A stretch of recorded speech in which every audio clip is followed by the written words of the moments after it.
Welcome back. If you've just joined us, you're watching Business Morning on Channels Television, and our conversation has been on the Nigerian economy, looking at the trend, the international oil price, as the oil price continued to deplete. And two gentlemen that have been talking more on that they are still here with me. I have from my far left Mr. Gabriel Idahosa. He's an economist, and of course Mr. Vincent Nwani, the Director of Research and Advocacy of the Lagos Chamber of Commerce. Well, I'll start with you, Mr. Nwani. Part of the, well, perhaps what I will call, or what you described as good news, is in terms of the energy costs. Could you expatiate on that? Good news in terms of energy costs. Yes, the energy costs, so that in all of this is likely moderation of cost of fuel importation. Okay, I've touched on that now. There is no much good news about that, but our impression with the development of the international oil market, if international oil market over the last 3 months have dropped by 25 to 30%, we are also expecting that the amount of subsidy the federal government is paying should also drop at that level. And for those energy sources such as diesel that is mostly being consumed by the industry, which will represent, should also drop by as much as 25%. That is the good news, and this is information we are channeling through this medium to the authorities to look at that very quickly. And for diesel that is not that is deregulated, there is no subsidy on that product, should also fall by 25%, because that is only fair, and that is the point we say, okay, it's a good news. But this good news is still in the waiting. We're still expecting this good news to trickle down to the prices of this product for the ones we buy in the industry, and for the one that government have to pay subsidy on, which is fuel and kerosene, is also a good news, because the subsidy burden or liability should be able to moderate at that same trend. All right. It is only natural. Now, what is LCCI's take regarding plans by the federal government to increase revenue targets of key government agencies as a response to this dwindling oil price? Of course, we've issued statement about that. They've given target to key revenue agencies such as the Custom, the Federal Inland Revenue Service, FIRS, and other agencies. Even there are agencies that they were not mentioned, but because we deal with them every day, the SON, Standard Organization of Nigeria, the NAFDAC, even the CAC, Corporate Affairs Commission, and all of the fee and charge collecting agencies have been, the targets have been adjusted, or it's been adjusted as we speak. Where two elephant fights is the grass that suffers. The businesses are suffered. And our take is that we're not saying don't increase revenue targets, but then it is those revenue targets should be more channeled to looking at consumption. You tax consumption, not production in the country, because it is the private sector, the industry that continues to bear this brunt. We've seen, for example, Custom inflating the invoice value of imports.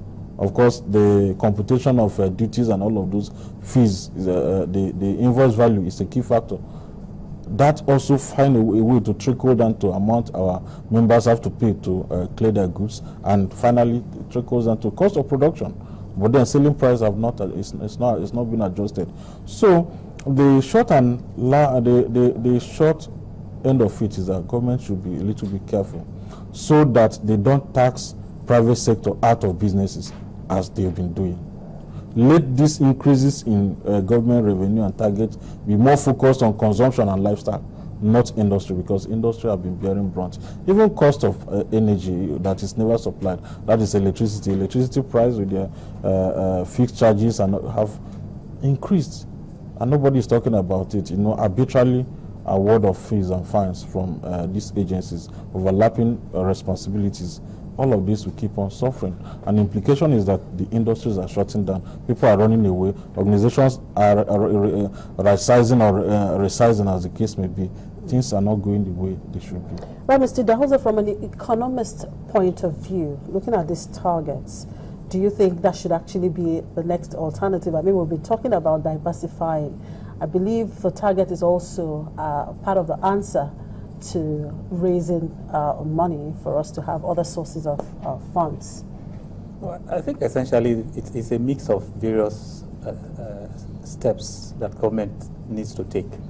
For these agencies, they can actually increase their revenue without increasing the burden on existing businesses. In this country, how many companies pay income tax to FIRS? Out of over 1 million companies, probably less than half, or in fact far less than half. So to increase the target, what they really need to do is to enhance their capacity to collect the correct amount. Neither customs nor IFRS need to do what they try to do now. Force the few who are paying to overpay, which is really where the real burden is. They are forcing the few who are law-abiding, who pay or are big enough to be exposed, to be overburdened, and the large number of other taxpayers are not even touched. So the capacity to cover the country geographically, the capacity of each office in the Inland Revenue and Customs to be able to do the correct assessments and collect correct amount is what is really important. If they do that, they can significantly increase their revenue without undue burden on a few taxpayers. But you find out that the FRS, the customs, they look at the big importers, the big companies who have proper records, they know their offices, they go there, and then they slam these huge assessments on them. But there are mom and pop business all around the place that don't pay anything. And so the structure of our tax collection has to change. But also the point that my colleague has said is you need to ensure that even when you want to increase the burden should move to consumption. Because when you consume, that's when you are spending your money. When you save your money, you are saving your income.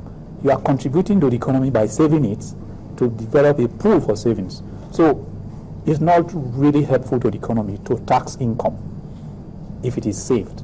What you need to tax is consumption. If I go to a hotel, I buy a big car, I buy a big house, I'm spending money, you tax me. At that point, I cannot refuse to pay. If I want to buy a Rolls Royce, and I love a Rolls Royce, so it's my choice. You say I should pay 100% tax, fine, it's my problem. If I don't want to buy it, I can avoid that tax. So we need to move steadily to consumption. Worldwide, that is the trend. There are many countries in the world, many states in a country like America and other large countries that have no income tax. They have scrapped income tax because one is not efficient, two is a disincentive to business. But they are heavy on indirect tax. So whether it's value-added tax or consumption tax or whatever, that is the area government needs to do, and government needs to be very efficient in doing that. They must expand the capacity to find and tax consumption. If you do that, you earn much more income than what we struggle with now with income tax. All right. Now, you did mention, you did talk about the $78 per barrel that government is still proposing. But looking at our budget performance so far, what's your take on it? Looking at 2014, and of course, needed to give perspective for the smooth and early approval of the 2015 budget. Well, even what was approved last year, the performance, I don't know, is probably below 70%. They are still, hopefully by the end of the year, they will reach about 70, 80%. But for setting for 2015, it is simply not possible to achieve the current budget projections. It is not going to be possible. And as we said before, it is not a surprise that it is not going to be possible. 78, by the time we get to December, we're very lucky if we are not already doing 78 in the oil market. So the whole of 2015 to December 2015 is very, very unlikely. Well, I'm sure government is going to do some adjustments there. Yeah, fine. What is your final word, Vincent? What's going forward? What are your expectations from the government, and of course the outlook for this quarter? That's the fourth quarter of the year. My final word one is that it is no longer going to be business as usual. That is clear, and everybody should take it. That is no longer business as usual. There are adjustments that need to be made, and these adjustments are going to be harsh. They are not going to be comfortable adjustments for everybody, be you a producer, be you government, be you a consumer, and government have to do that. Now, what is our outlook for fourth quarter? Of course, outlook for fourth quarter is always optimistic. We have the early coming for December. Of course, there's going to be a lot of order for the industry. I'm an industry person, so I talk for my people. You know, our members are expecting increase in the order. What they couldn't do in first quarter when the budget was not available, and the better part of second quarter when we couldn't see budget to take decisions, and we expect that should happen in the fourth quarter, because experience have shown that 65% of the capital budget are spent during the fourth quarter.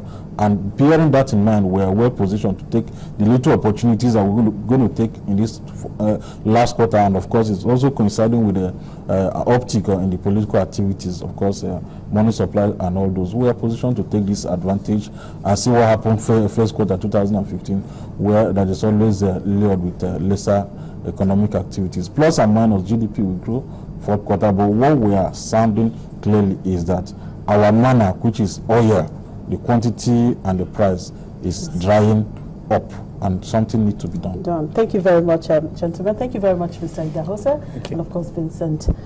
Right, I've been talking with Mr. Gabriel Idahosa. He is an economist, and of course, Vincent Nwani, the Director, Research and Advocacy at the Lagos Chamber of Commerce, and we've been looking at majorly the implication of the dwindling oil price. And of course, it's so clear now that government at all level really need to make some adjustment. We have to find a way to diversify the economy. And again, my guest here suggested that government should actually tax more on consumption rather than production. Well, I just hope that the government will listen and definitely do something about that. On this note, we draw the curtain on today's edition of the program. Thank you very much for watching. I'm Chimeze Obi Iwagu. Hope to see you again tomorrow.